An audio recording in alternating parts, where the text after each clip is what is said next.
multiples sur l'ensemble du paysage.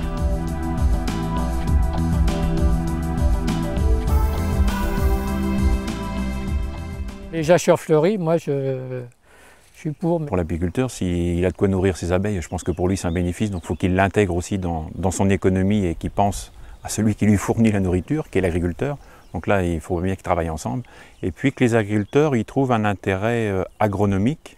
Les apiculteurs sont des acteurs fondamentaux du maintien de la biodiversité et de la richesse des milieux dans lesquels on va retrouver des ressources qui vont servir à l'humanité plus tard pour produire des médicaments, des nouveaux aliments. Et pour qu'il y ait ce service à l'environnement, à la ressource future, il faut impérativement maintenir une population d'apiculteurs dans l'environnement. Je pense que même si tout va bien, le ministère de l'Agriculture devrait prendre conscience du fait qu'on doit aider ces gens-là. Parce qu'on ne travaille pas simplement pour l'environnement, mais aussi pour l'avenir.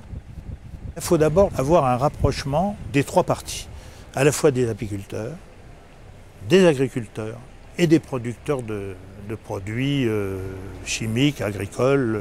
Je pense qu'il faut déjà réunir ces trois parties. Peut-être aussi, ce que vous faites aujourd'hui, modestement, en ce qui me concerne, donner la parole aussi à des gestionnaires ou à des élus, pour essayer de coordonner un peu tout cela. Je crois que c'est très important, et surtout, faire autour de cela, au sens noble du terme, une grande publicité. Nous devons travailler pour nos enfants, nos petits-enfants, et protéger la nature. Je crois que c'est ça. L'agriculteur vit avec l'environnement, est responsable de l'environnement. L'agriculture est l'environnement en France.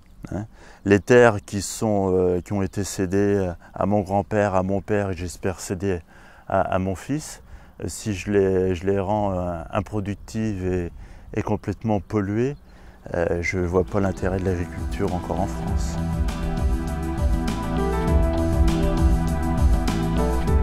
Ce qui est peut-être toujours le plus important dans un projet comme celui-ci, c'est le chemin qu'on va parcourir ensemble et aussi important que le but qu'on cherche à atteindre.